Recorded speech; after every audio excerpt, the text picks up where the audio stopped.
Good morning, everybody, and welcome to another episode of Coffee with Chris, the podcast on which I share my life with you, as well as talk about not just random subjects, but also subjects that you guys leave in the comments down below, or maybe in my inbox, wherever you leave them, and maybe I'll answer some questions, and I'll basically just see where this takes us.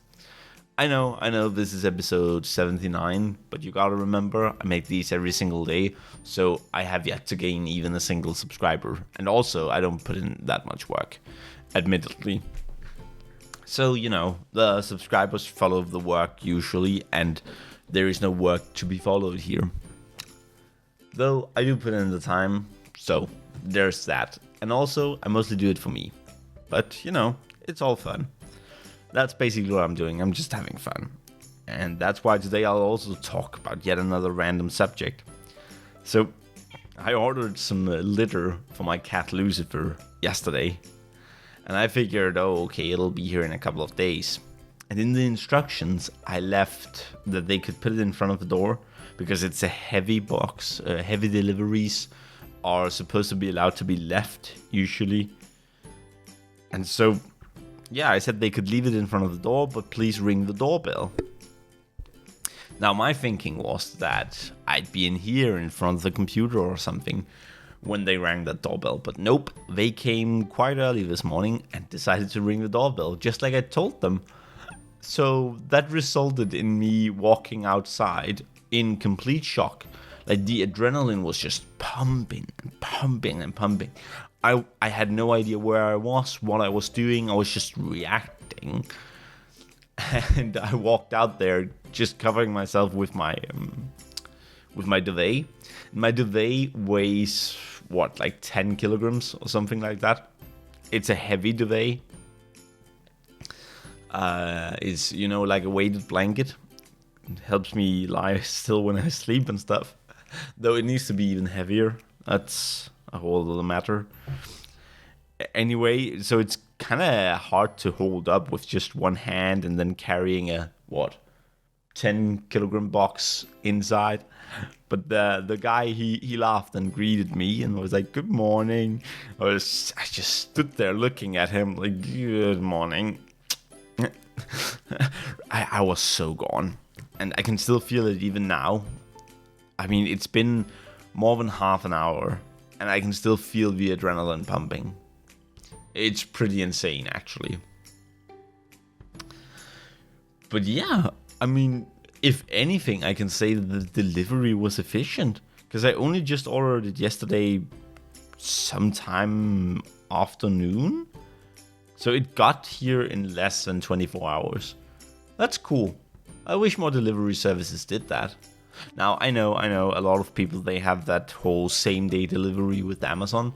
We don't have that in Denmark because we actually get our Amazon deliveries from Germany. There doesn't even exist a Danish Amazon website. We have to go to the .de website and then order from there. Which is, it still works. Just gets here a little later. Right now, for example, I'm waiting for a face mask. And I ordered express delivery. I ordered it yesterday, just like I did with the litter. And it's supposed to be here on Friday. That's express delivery for us is 3 days. Now, sometimes we do get it earlier, but my experience tells me 2 to 3 days is the minimum that it'll take for a delivery to get here. Especially if it's delivered with our own postal system. So sometimes they'll just deliver it directly from Germany, and other times they'll deliver it to our system here in Denmark, and then they will deliver it, and our system is such bullshit. They are... Okay, so in order to just fully offend anyone who works for them, they are a bunch of lazy, lying pieces of shit. Yeah, that's PostNord or PostNord. They are the worst delivery company in history. My entire area, we had this Facebook group. I'm not a member of it myself, but my mother used to be because they lived here too. It's called Helpful in, and then our city name. well, our town name, because we are a small town relatively, on the outskirts of a big city. It's kind of the suburbs, but not really the suburbs, whatever. Anyway, in that group, apparently dozens upon dozens of people have complained about the same thing. That these deliveries, they don't really happen. They'll be at home waiting for a package, and all of a sudden they just receive an email where it says, "We tried to deliver your package, but no one was home." And it has happened so many times. It's been reported to the company, and they've done jack shit about it. It is the worst delivery company ever. I would rather pay more money to get it delivered with one of the alternatives, like GLS or DHL or UPS. Now, the boys in brown, those you can depend on. Sorry, it makes me really mad. Like, it really does. It frustrates me that not only does a company allow this bullshit, but also that the employees would do it. Like, what the hell kind of person do you have to be? I remember one time when I received that message, I looked out my window and I saw the goddamn car driving out of the driveway, which means he got here, didn't try to deliver the package. Look, my front door is, 50 to 100 meters away from the parking lot? That's not a far walk, but you know what? It was raining. Yeah, exactly. That's most likely why he didn't try to deliver it. Now, I say he, but it could have been a she. I just kind of, and that's on me actually, because that's super judgmental.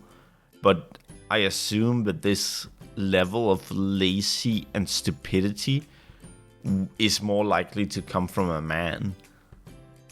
I mean, that's actually pretty bad that I'm assuming that. I should work that around. Anyway, they didn't deliver a package, and I assume that the reason they didn't do it was that it was raining, and they didn't want to get wet. And look, I get it, I do. But then, if anything, I'm the one who wants my package, right? We people, we are always on our phones or whatever. Why not send a message? Why not do that as a company? Have a system where it's like, because it's not fair to the person who's driving around. They have to go out into the rain to maybe deliver a package, because maybe I wasn't home, you know. And regardless of the delivery status of the package, they get wet and they have to go back into the car. Now, one could argue umbrellas. Sure, but what if it's a package that requires two hands to carry? Or if it's really rainy, or whatever. The point I'm trying to make here is that there are ways to alleviate this. There could be a system in place where, so they deliver packages all over, which means they hold still for a while. They know that they are going to this area next, and they could have a button or something that they press, and that sends out a message to anyone in this area that has to receive a package. Hi there, it's raining. I'd rather not get wet, blah, blah, blah. You know, some cute message that actually makes us feel for them. Because personally, and I know not everyone would do this, but that's the thing. If he has, let's say, 10 packages, if they have 10 packages to deliver, and 5 of us are willing to go out and get our packages, then the person gets half as wet. And I just think that would be really helpful to them, wouldn't it? Question is how many of us would actually do it. I mean, I would do it because it's just a little rain and I want my package, right? I don't mind going out because I can just dry off when I get back inside. They don't have the same option. They can't choose to just dry off like that. They have to go sit in their car, drive to the next place where it's probably still raining, and yeah, it's a terrible job, honestly. And sure, some of you might be thinking, well, they took the job, they accepted. Yeah, but just because they took the job and accepted the circumstance doesn't mean that we can't work to improve them. I'm just saying that we can always do something, and my ideas are not necessarily good, mind you. There are probably much better ideas out there. But the point I'm trying to make is that maybe we should be generating ideas, at least, in order to further improve the work environment. Because I don't believe these people are assholes on purpose. I think they're assholes because they don't get paid enough to go out into the rain. Honestly. Anyway, on that really positive note, I'm going to cut it off here. Thank you for listening to my random ramblings, and I'll see you tomorrow. And don't forget to like, comment, and subscribe if you're actually still here. So, bye-bye now.